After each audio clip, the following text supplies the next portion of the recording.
este domingo de marzo, en el ambiente cristiano prácticamente inicia lo que se llama la Semana Santa. Obviamente para nosotros, los hijos de Dios, pues nosotros entendemos que no es que vamos a tener una semana donde nos vamos a portar santos y los demás días del año entonces se van a portar mal. No es así. Simplemente es un recordatorio, ¿verdad?, de la semana en que nuestro Señor Jesucristo ya pasó la última semana de su vida y ministerio aquí en la tierra, ¿verdad? Por eso se llama la vida, pasión y muerte de nuestro Señor Jesucristo. Entonces es en ese sentido como un recordatorio, ¿ok?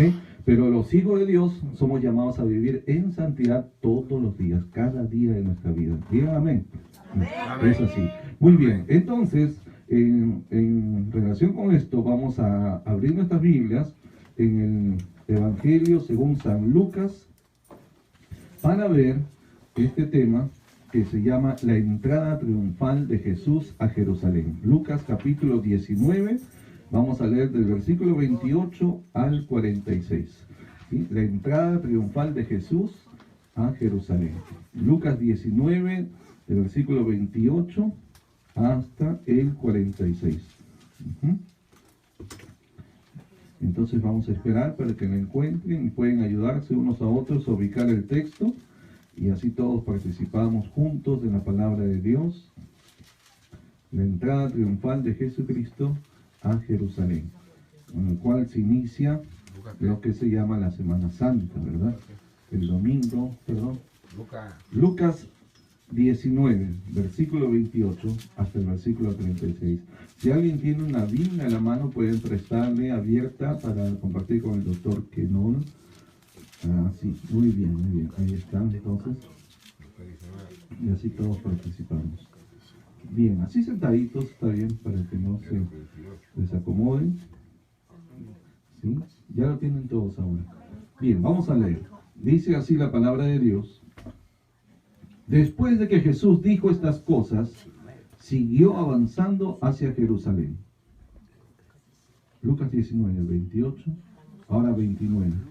Al llegar a Betfagé y Betania, cerca del monte llamado Huerto de los Olivos, mandó a 2 de sus discípulos diciéndoles: vayan a la aldea que está enfrente de nosotros, y cuando hayan entrado en ella, he aquí que hallarán atado un pollino en el cual ningún hombre ha montado jamás.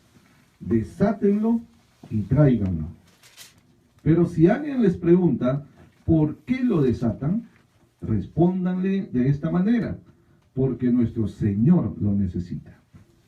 Entonces los enviados fueron y lo encontraron tal y como él les había dicho. Versículo 33. Y mientras desataban al pollino, sus dueños les dijeron: ¿por qué desatan ese pollino? Entonces ellos les contestaron: porque nuestro Señor lo necesita. Y lo trajeron a Jesús, y echando sus mantos sobre el pollino, hicieron que Jesús montara en él. Mientras él avanzaba, extendían sus mantos por el camino. Y cuando se acercaron a la cuesta del monte del Huerto de los Olivos, la multitud entera de discípulos comenzó a regocijarse y alababan a Dios en alta voz por todos los portentos que habían visto, diciendo: bendito el Rey que viene en el nombre del Señor, paz en el cielo y gloria en las alturas. Entonces algunos de los fariseos de entre la multitud le dijeron: Maestro, reprende a tus discípulos. Pero él les dijo: yo les digo que si estos callaran, las piedras aclamarían. Versículo 41. Al acercarse, contemplando la ciudad, lloró a causa de ella. Y dijo: oh, si realmente hubieras sabido las cosas que son de tu paz, al menos en este tu día, pero ahora están encubiertas a tus ojos. Y vendrán sobre ti días en los cuales tus enemigos te pondrán bajo sitio y te presionarán por todas partes, y te derribarán, y a tus hijos dentro de ti. No dejarán en ti piedra sobre piedra, por cuanto no reconociste el tiempo de tu visitación. Versículo 45. Entrando pues al templo, empezó a expulsar a los que compraban y vendían en él. Versículo 46, diciéndoles, está escrito, mi casa es casa de oración, pero ustedes la han convertido en cueva de ladrones. Vamos a orar. Padre amado, Señor, te damos gracias por tu palabra que tú nos has dado, porque tu palabra es la que nos enseña el camino en que debemos andar. Por tu palabra te conocemos a ti, Señor, y tu palabra es verdad, tu palabra es medicina para aquellos que la hallan, tu palabra es lámpara, Señor, que nos alumbra.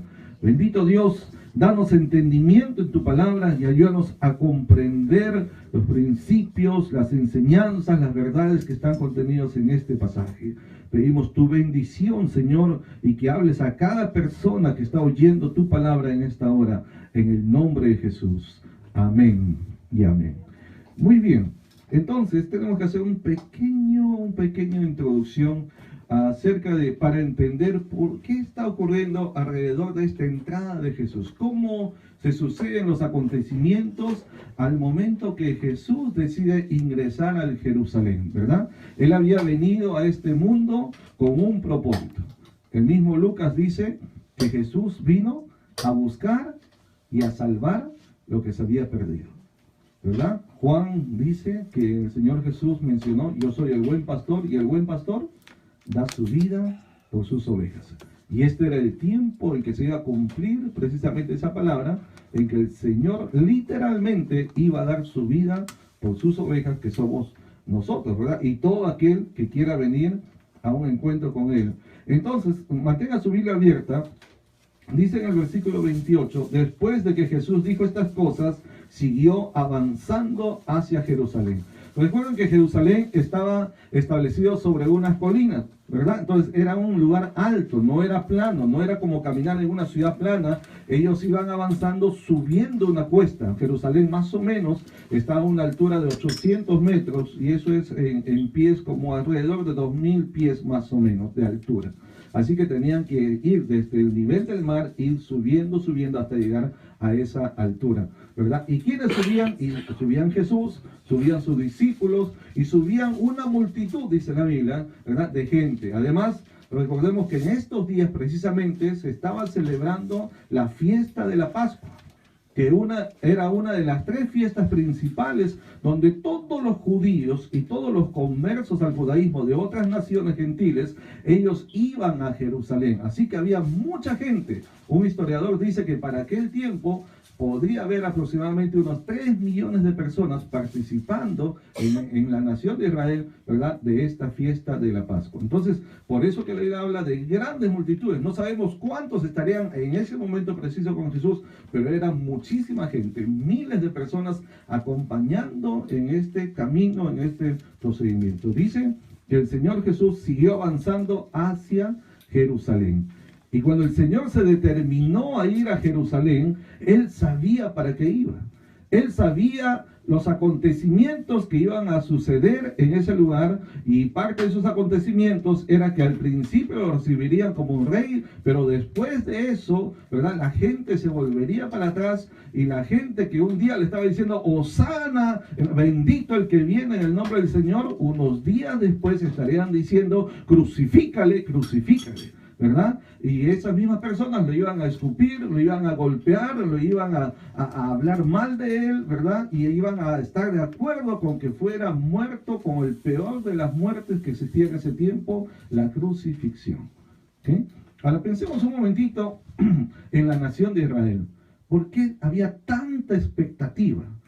El libro de Mateo, en el capítulo 21, menciona de que la ciudad entera de Jerusalén dice que estaba conmovida.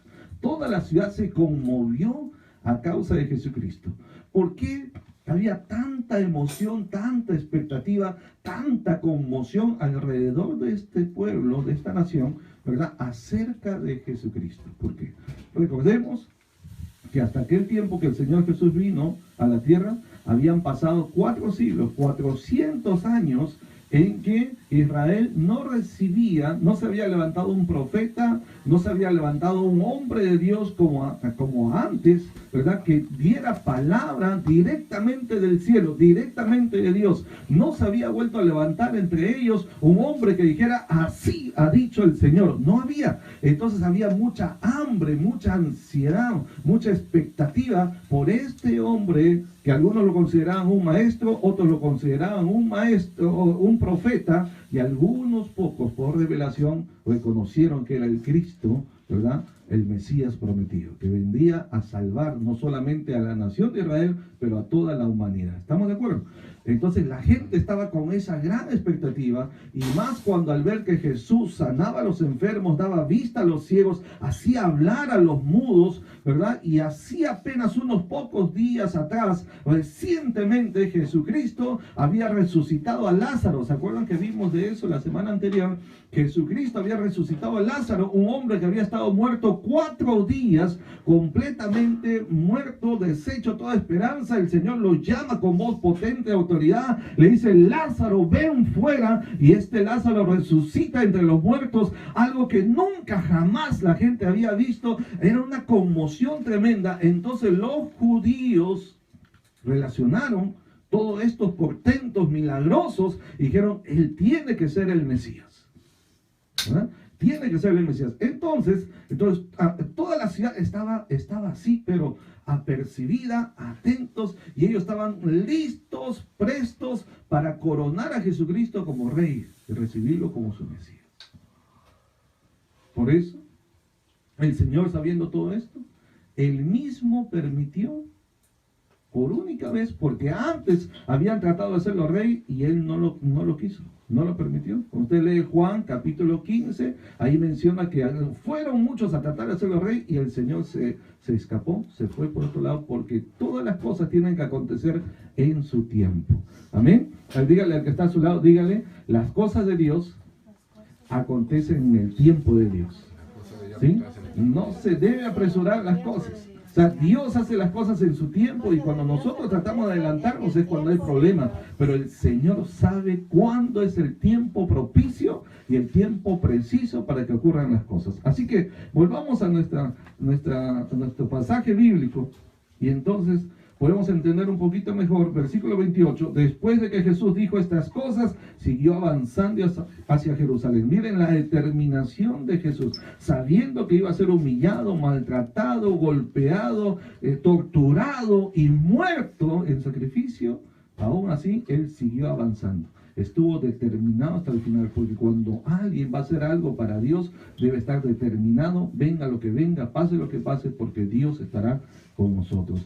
Versículo 29, al llegar a Betfagé y Betania, cerca del monte llamado Huerto de los Olivos, mandó a 2 de sus discípulos. Quisiera hacer un pequeño paréntesis para mencionar que antes de que Jesús hiciera todo esto que estamos comenzando a ver, ¿verdad? La Biblia menciona en Juan capítulo 12 que el Señor se dio un tiempito para ir a visitar nuevamente a sus amigos, a la casa de María, de Marta y de Lázaro. Es decir, el Señor, estando a punto de cumplir con la misión más principal, digamos, de todo lo que Él vino a hacer en la tierra, que era dar su propia vida, ¿verdad? Y aún así se dio un momento para ir a visitar. ¿De dónde eran María, Marta y Lázaro? De una ciudad que se llamaba Betania, ¿se acuerdan? ¿Verdad? Y cuando aquí está mencionando, en el capítulo 12, usted relaciona los dos evangelios y va a encontrar que Jesús se fue a visitar todavía a esta familia que eran sus amigos. Ahí fue donde María ungió sus pies, ungió su cabeza y todo su cuerpo, ¿verdad? Con este perfume de gran precio. ¿Se acuerdan que esto valía como un año de trabajo? Entonces ahí fue ese día. Hermanos, miren qué nos enseña eso, de que nosotros realmente podemos confiar en nuestro Señor, que aunque Él tenga muchas cosas muy importantes para hacer, pero siempre tendrá un tiempo para nosotros. Siempre tendrá un tiempo para sus hijos. Siempre tendrá un tiempo para sus amigos. Amén. ¿Ya? Por eso que Él nos llamó, dijo, ya no los llamaré siervos, ahora los llamaré amigos. Mira, iba a cumplir la misión más importante, pero antes se dio un tiempito para ir a la casa de sus amigos. Así que confía, hermano. Nunca diga, no, Dios tiene que atender cosas más importantes. Lo mío es algo muy pequeño, es algo que no tiene valor. ¿Qué se va a interesar el Señor? No, el Señor sí se interesa y Él va a venir a su encuentro si es necesario. Amén. Muy bien, entonces, versículo 29, manda a 2 de sus discípulos. Algunos creen que era Pedro y Juan. No, la Biblia no lo dice, pero algunos piensan que fueron ellos. Diciéndoles, vayan a la aldea que está enfrente de nosotros, y cuando hayan entrado en ella, he aquí que hallarán atado un pollino en el cual ningún hombre ha montado jamás. Desátenlo y tráiganlo. Miren, el Señor, a quien nosotros llamamos Jesucristo, es Dios, completamente Dios. Lo demuestra a través de su omnisciencia, que es decir, que Él conoce todas las cosas. Él está aquí en este lado, pero dice, vayan a la aldea que está al frente y van a encontrar un pollino y una asna, 2 animalitos, están atados, ¿verdad? Y ustedes lo van a desatar. Ese pollino, dice, nunca nadie lo ha montado jamás. ¿Cómo sabía Él? ¿Y cómo sabía de que esos pollinos estaban ahí en la puerta? ¿Y cómo sabía que los discípulos yendo ahí iban a venir a preguntar por eso? Y les dio la forma en que ellos debían responder, que si alguien les decía, ¿por qué están desatando y se están llevando estos animalitos? Ellos tenían que decir, porque el Señor lo necesita. ¿Saben por qué? Porque Él es Dios. Jesucristo es Dios, Él conoce todo y Él es el dueño de todo y puede tomar lo que le plazca. ¿Cuánto dicen gloria a Dios? Así es, la Biblia dice, ¿verdad? En el Salmo 24, de Jehová es la tierra y su plenitud, el mundo y los que en él habitan. Todo es de nuestro Dios y Él puede tomarlo y sin embargo pide permiso. Si viene a decir, diga, nuestro Señor lo necesita. Fíjense que hasta ese momento la gente lo conocía como maestro y Él también. Si ustedes me dicen maestro, bien. Pero a Él le dice ahora, no dice el maestro lo necesita, Él dice el Señor. Y Señor significa el amo, el dueño. ¿Saben qué nos enseña eso? Que hay cosas en nuestra vida. O hay cosas en nuestra casa. Hay cosas que tenemos nosotros que tal vez no las usamos. O que tal vez nunca fueron usadas y que están reservadas para ser usadas por el Señor. ¿Cuánto dicen amén? Amén. Imagínense, hermano, que hay privilegio, ¿verdad? Para este pollino, que el Señor quisiera montarse sobre este pollino, el Rey de Reyes y Señor de Señores. Qué privilegio para el dueño de ese pollino, que el Señor le pide, quiero montar en ese pollino. Imagínate que el Señor viniera en este día, tú tienes un carro, tienes una casa, tienes algo, y el Señor venga y te diga, ¿sabes qué? Quiero irme en tu carro. No quiero otro, quiero en el tuyo. Aleluya. Amén. Aleluya, gloria a Dios. Amén. ¿Y qué le diría a usted? No, Señor, pero es que hoy tengo planeado hacer otra cosa. No, es que había quedado para ir a visitar a alguien, o que iba a ser acompañado por alguien, o tengo que recoger a otra persona, ¿sabe qué? No. O usted le diría, Señor, qué gusto, qué privilegio, con todo placer, con todo gusto, venga, usted puede usarlo. Aquí está mi casa, aquí está mi carro, aquí están mis bienes, aquí están lo que usted quiera, tómelo, Señor. ¿Cuántos dirían amén a eso? ¿Cuántos le dirían, Señor, ten puesto lo que tú quieras? Entonces, mire cuántas cosas tenemos en la casa que a veces no la usamos. Y podemos ponerlas al servicio del Señor. O cosas que son valiosas para nosotros, que nos han costado y tienen un valor especial, sea económico, material, sentimental, lo que quiera, pero tiene un valor. Pero si el Señor se lo pidiera, ¿usted estaría listo para dárselo? ¿Estaría dispuesto?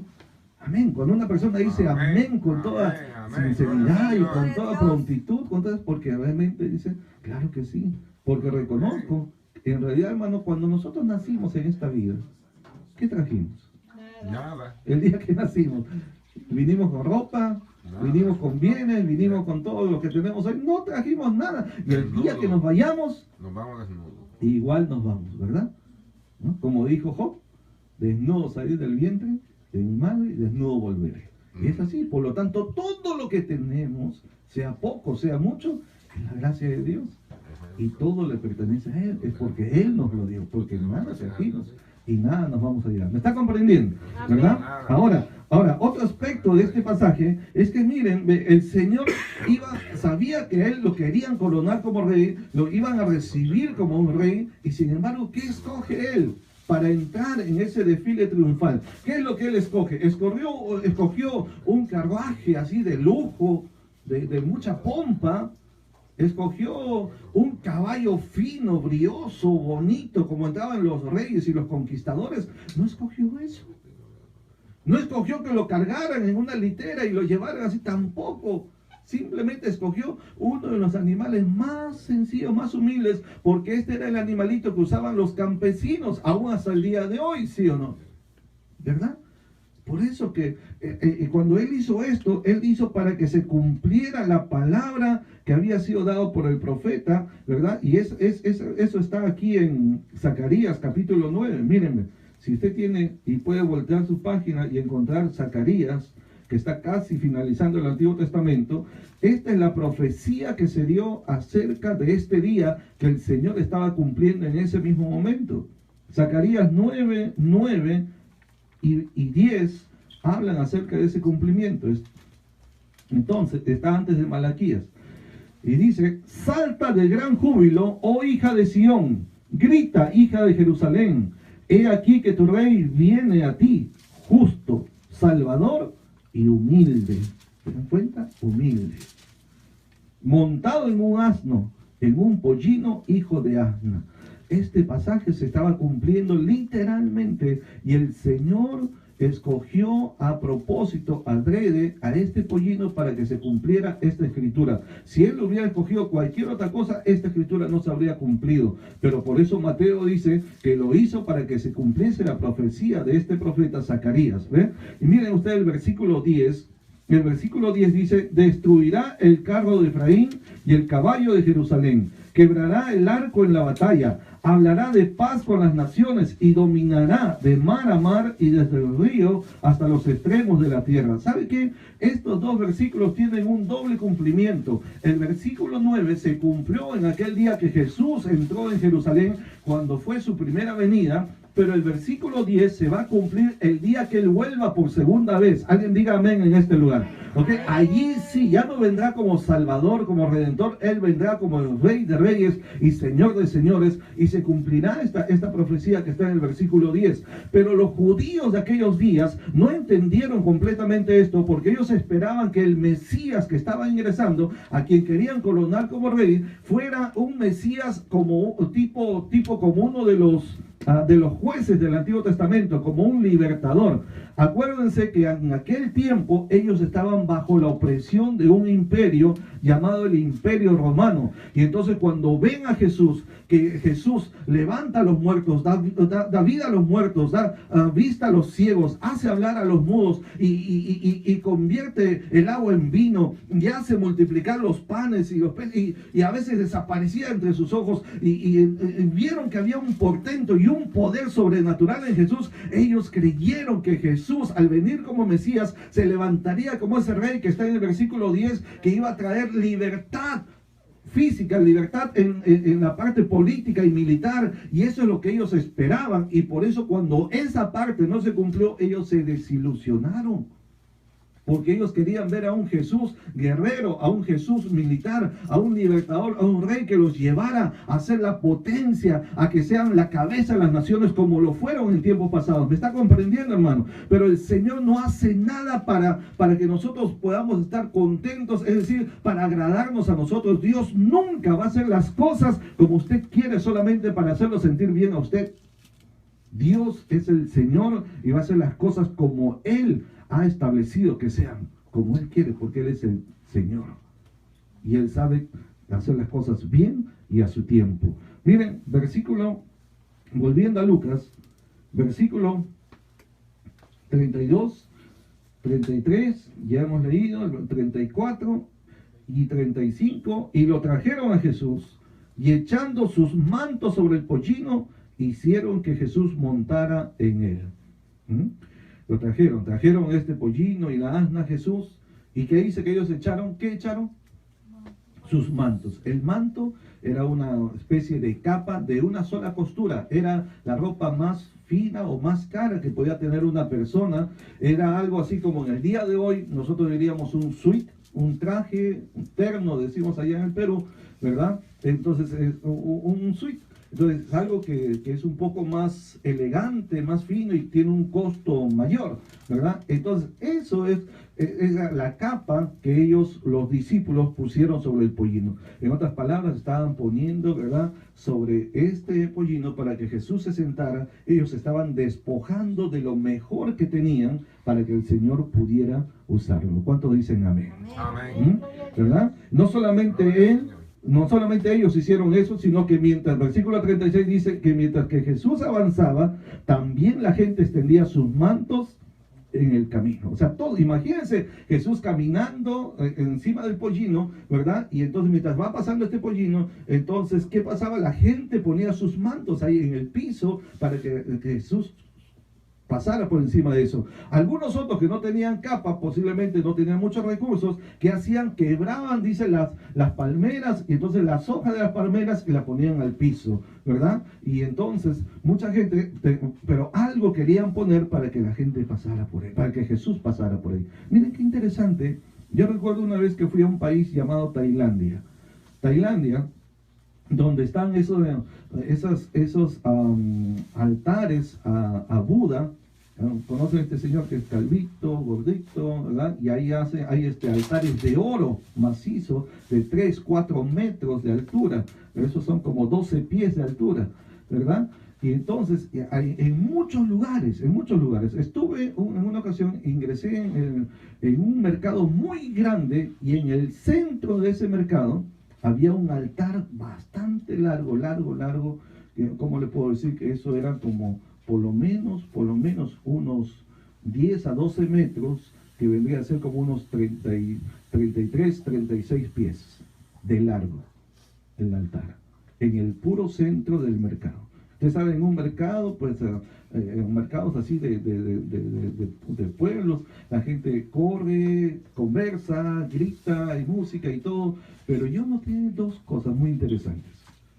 Que los niños, las personas, cuando pasaban por ese lugar y llegaban al lugar donde estaba su Dios con minúsculas, su ídolo, entonces toda la gente se detenía y pasaban despacio, con mucha reverencia, despacio, y con bastante reverencia cruzaban el lugar donde estaba su ídolo, su Dios, ¿verdad? Que tenía hasta los niños estaban enseñados, porque si venían corriendo, se venían gritando, se detenían donde comenzaba el altar y entonces comenzaban a pasar con mucha reverencia, con mucho cuidado. Número uno. La segunda cosa que observé es que todos los que pasaban por ahí, todos sin ninguna excepción, hasta los más pobres, todos traían una ofrenda para su Dios. Todos traían algo para darle a su Dios. Y pude notar un jovencito, este jovencito andaba con una camisa así muy sencilla, ¿verdad? Muy desgastada, no tenía zapatos en los pies, ¿verdad? No había calzado en sus pies. Y este muchacho, era se notaba que era tan humilde, que no era muy pobre, pero él traía algo para presentar a su Dios. ¿Qué traía en la mano? Cuando él llegó al altar, hizo así. ¿Saben qué tenía? Sacó de su mano una florcita, que lo más seguro lo había cortado de algún jardín por ahí en el camino, pero él sabía que si pasaba por ahí donde estaba su Dios, no podía hacerlo con las manos vacías. Tenía una ofrenda para dar a su Dios. ¿Me está comprendiendo? Yeah. ¿Está comprendiendo? ¿Verdad? Y se lo entregó. Entonces imagínense, aquí la gente estaba poniendo lo mejor que tenían al paso de Jesús. Alguien dijo por ahí, medio en broma, medio en serio, dijo, ¿qué pensaría el pollino cuando Jesús está pasando y el pollino ve que todos le ponen ahí en adelante, ¿no? Las hojas de palmeras, los mantos y todo? El pollino decía, wow, qué importante que soy. Wow, miren todo lo que hacen por mí. Nunca me había sentido tan bueno, tan importante en la vida. Miren todo lo que están poniendo y yo puedo caminar ahí, ¿no? Como en una alfombra. ¿No? Y dice que el Señor se hace así y le dice, no es para ti, es para mí.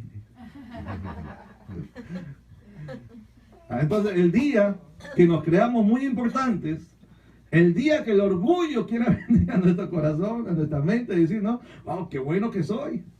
Wow, qué importante que soy. Mira cuánto he llegado, cuánto he crecido, cuánto he avanzado, qué fuerte que estoy. Ese día, acuérdese del pollino. Y recuerden, no es por usted, si no fuera por la gracia de Dios. Amén. Amén. Hay que decir, como dijo el apóstol Pablo, por la gracia de Dios, soy lo que soy.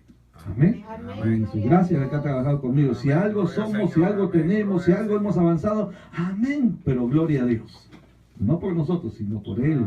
Es que tenemos y disfrutamos lo que podemos tener. Gracias al Señor. Pues bien, entonces aquí seguimos avanzando. Y entonces, versículo 37 dice, y cuando se acercaron a la cuesta, ¿se da cuenta? Era una cuesta, ellos iban subiendo, se acostaba a subir eso, a la cuesta del monte del huerto de los olivos, la multitud entera de discípulos comenzó a regocijarse y alababan a Dios en alta voz por todos los portentos que habían visto. O sea, ya la emoción, la emotividad subía en extremo, porque ellos ya estaban diciendo, es el momento, vamos a coronar a Jesús como rey, ¿verdad? Y comenzaron a decir, este pasaje que está, era un salmo profético que está en el Salmo 118, 25 y 26, dice, bendito el Rey que viene en el nombre del Señor, paz en el cielo y glorias en las alturas, ¿verdad? Y Mateo menciona que también decían Hosana, ¿verdad? Y la palabra Hosana significa Jehová salve, o salva Jehová, o sálvanos Dios. Eso es lo que significa Hosana, ¿verdad? Y entonces dice, algunos de los fariseos de entre la multitud le dijeron, maestro, reprende a tus discípulos, pero el Señor les dijo, yo les digo que si estos callaran, aún las piedras clamarían. Y eso quiere decir que, hermanos, ya lo que estaba determinado para hacer iba a suceder. No había nada ni nadie que podía detenerlo. Entonces la gente estaba ahí aclamando, Hosana, Hosana, bendito el que viene. Y ese era una expresión, un salmo que solamente estaba reservada para el Mesías, que eso quiere decir que ellos estaban reconociendo a Jesús como el Mesías y estaban listos para hacerlo rey. Ahora escúchenme esto, hermano. Toda la gente alabando, toda la gente aclamando, toda la gente aplaudiendo, toda la gente dando lo mejor para Jesús, pero el Señor, ¿cómo estaría el corazón de Jesús? Al ver que toda la gente hablaba bien de Él, le daba alabanzas, le aclamaba, le alababa, tendían sus mantos. ¿Cómo estaría el corazón de Jesús? Alegre. ¿Se acuesta a pensar? ¿Alegre? ¿Sí? ¿Feliz? ¿Contento? ¿Qué más? Regocijado. Eso es lo que él quería, ¿verdad? Honestamente, yo creo. Él no buscaba eso, pero el pueblo Él no buscaba eso, pero el pueblo se lo estaba dando. Pero ¿saben qué? Ustedes saben que Jesús es Dios y Él conoce el futuro, ¿no? Y conoce el corazón de la gente. Conoce la actitud, la intención de las personas. O sea, yo creo que el Señor no se dejó inmutar por eso. Porque ¿saben por qué? Porque Él sabía lo que iba a pasar unos días después. Aquellas mismas personas que hoy le estaban diciendo, salve Jehová, bendito el que viene en el nombre del Señor, después unos días iban a decirle a Él, crucifíquenlo, crucifíquenlo. Pero el Señor no se dejó llevar por lo que ellos decían. ¿Sabe que hay gente que hoy en día, hermano, te pasan la mano por la espalda, te dicen qué bueno que es usted, qué grande que es usted, qué inteligente, qué bello y todo lo demás, ¿verdad? Que sí, ¿no? Y le dicen cosas muy bonitas. No se altere mucho, hermano, no se emocione mucho, porque esa misma persona, mañana más tarde, puede ser que le dé una puñalada por la espalda. Esas personas que a veces vienen así, la abrazan y dicen, te amo. ¿Verdad? Gente, uno no sabe, pero Dios sí sabe. ¿Me estoy explicando? ¿Verdad? ¿Sí? Hay gente que hoy en día te alaban, te aprecian, te dicen buenas cosas, bonitas, pero mañana esa misma gente va a estar hablando pestes, otras cosas malas de ti. Así que por eso la Biblia dice que engañoso es el corazón del hombre y perverso. ¿Quién lo conocerá? Solo Dios. ¿Verdad? Por eso no confía en el hombre. La Biblia dice en Jeremías 17, maldito el hombre que confía en el hombre. Es mejor confiar en Dios y no en los hombres, porque el hombre es así. El hombre, el ser humano, quiero decir, es muy cambiante, es muy relativo en su posición. Hoy dice sí, mañana dice no. Hoy dice te amo, mañana dice ya no siento nada. Me estoy explicando, ¿verdad? Entonces, ven, las cosas cambian en la humanidad por causa de sus emociones, pero qué bueno que Dios no se mueve por emociones, porque Dios no es hombre. Dios permanece fiel, siempre fiel. Aún si nosotros fallamos, dice la Biblia, Él permanece fiel. Dígale gloria a Dios. Amén. Muy bien. Entonces, versículo 41, al acercarse, contemplando la ciudad, ¿qué hizo Jesús? Versículo 41, ¿qué hace el Señor? Lloró sobre ella. Lloró. Nuevamente vemos a Jesús llorando. Lo vimos en Juan, ahora lo vemos en Lucas. Jesús lloró a causa de ella. ¿Era Jesús llorón? No. No lo vemos muchas veces llorando, pero cuando Él llora, sí, era por algo muy fuerte, ¿no? En el caso de Lázaro, que era su amigo, dice que profundamente conmovido. Y aquí otra vez más vemos a Jesús conmovido, en este caso no solo por una persona, sino por la ciudad, ¿verdad? La ciudad del gran rey, que se refería a él mismo, Jerusalén. La ciudad que él amaba, el estrado de sus pies, dice el salmista, ¿verdad? Y dijo, oh, si realmente hubieras sabido las cosas que son de tu paz, al menos en este tu día. Estaba hablando de la ciudad, pero ahora están encubiertas a tus ojos, porque vendrán sobre ti días en los cuales tus enemigos te pondrán bajo sitio y te presionarán por todas partes. Mientras todo el mundo celebraba, reía, cantaba, clamaba y todo el Señor, su corazón estaba conmovido de dolor, porque sabían los días difíciles que venían contra ellos, días malos, días terribles, días en que se habían cambiado su risa en llanto, su gozo en lamento, ¿verdad? Versículo 44, y te derribarán y a tus hijos dentro de ti, no dejarán en ti piedra sobre piedra. ¿Por qué? Miren, ¿por qué? Por cuanto no reconociste el tiempo de tu visitación.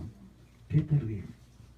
Qué terrible que esta ciudad que había esperado por años, por siglos, por décadas, había esperado la venida de su Mesías, y sin embargo en esa misma hora que lo tenían delante de sus ojos, ellos no estaban entendiendo el tiempo de Dios. ¿Sabe que en la Biblia, muchos saben esto, ¿verdad? En la Biblia hay dos palabras que expresan tiempo. Nosotros solo tenemos una, en el español y en el inglés. Pero en el griego en que fue escrito el Nuevo Testamento hay dos palabras. Uno de ellos es cronos, de ahí viene cronómetro, cronología, que son las horas, minutos, días, años, meses, lo que medimos el tiempo, ¿verdad? Así por años, meses, días, horas, minutos, segundos. Ese es cronos.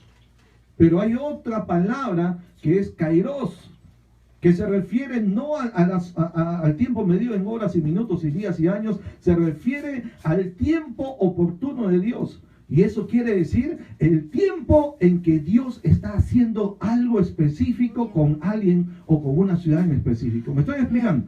¿Verdad? Algo que Dios hace en un tiempo determinado. Ese es el kairos, el tiempo oportuno de Dios. Entonces, cuando el Señor estaba ahí delante de Jerusalén y de la gente de Jerusalén, a los suyos vino, pero los suyos no le recibieron, pero tampoco le reconocieron. Ellos no se dieron cuenta que aquello que habían esperado por siglos estaba ahí. Por eso dice el Señor, dice, ¿no? Ahora están encubiertas a tus ojos. Oh, si realmente hubieras sabido las cosas que son de tu paz, al menos en este tu día.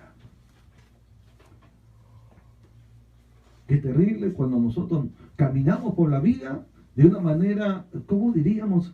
De una manera despreocupada, sin darnos cuenta, desapercibidos deberíamos decir.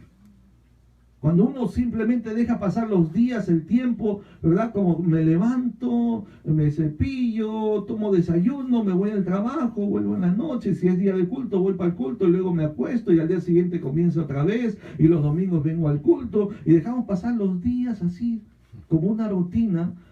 Pero qué terrible cuando una persona no se da cuenta el tiempo específico en que Dios quiere hacer algo en su vida, en su familia, en su congregación, en su ciudad, porque Dios, dice la Biblia, que para todo tiene su tiempo. Dijo el sabio, ¿verdad? Entonces Dios tiene un tiempo que quiere. Si hoy fuera el tiempo que Dios quiere hacer algo en su casa, ¿está listo? Si hoy es el tiempo que Dios quiere cambiar algo en su vida, ¿está lista? Si hoy es el tiempo que Dios quiere visitarle a usted, si hoy fuera el día, que es el tiempo que el Señor viene por nosotros, ¿estamos preparados? ¿O solo vivimos como cristianos de que somos parte de una congregación, pero que no se convierta en una rutina, sino que estemos apercibidos de lo que Dios está haciendo hoy, de lo que Él hace mañana, lo que Él hace cada día? ¿Me estoy explicando, hermanos? Amén. Para que no seamos como esta gente que dice que no reconocieron el tiempo de su visitación. ¿Qué está haciendo Dios hoy? No solo en el mundo, pero ¿qué está haciendo Dios hoy en su vida? ¿Qué planes tiene Dios para usted, para su casa? Versículo 45, ya terminando. Entrando pues al templo, entró como rey, ¿verdad?, a la ciudad. ¿Y a dónde se dirigió primero? No fue a un hotel, no fue a comer. ¿A dónde fue? Al templo. Al templo. Casa del Señor. Y de Él se había dicho, el celo de tu casa me consume.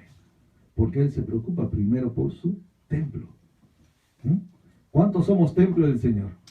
Amén. Amén. Eso la Biblia nos enseña, que somos templo de Dios. O sea, nuestro cuerpo, nuestra vida es el templo de Dios. Él habita en nosotros, ¿verdad? Pues entonces, entrando pues al templo, ¿qué hizo? Empezó a expulsar a los que compraban y vendían en él, diciéndoles, está escrito, mi casa es casa de oración. Y Marcos añade, casa de oración para todas las naciones, pero ustedes la han convertido en cueva de ladrones.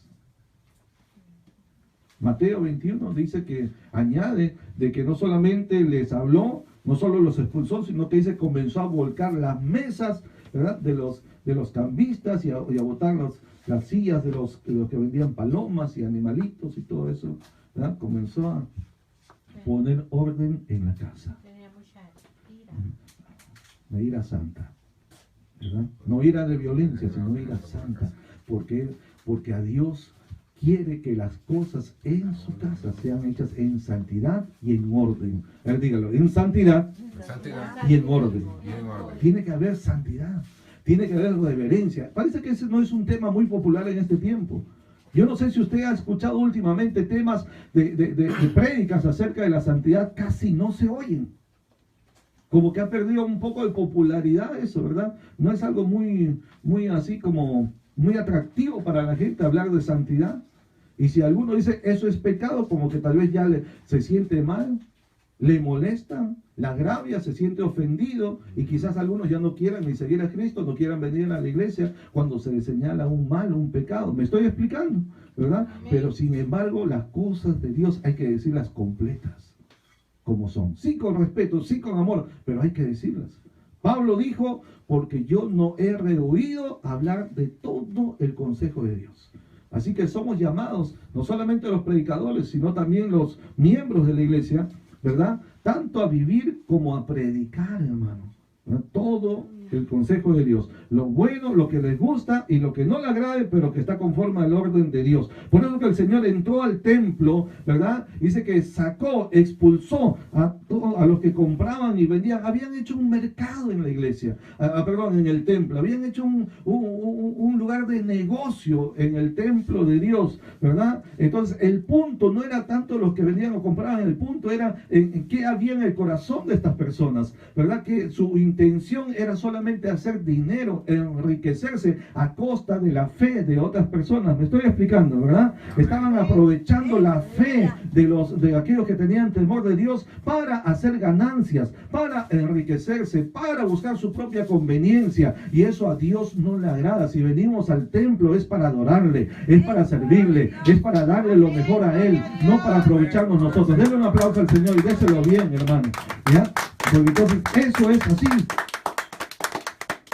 Diciéndoles, está escrito, mi casa es casa de oración para todas las naciones. Como diciendo, no pierdan de vista el propósito de la iglesia, del templo de Dios, que es para todas las naciones.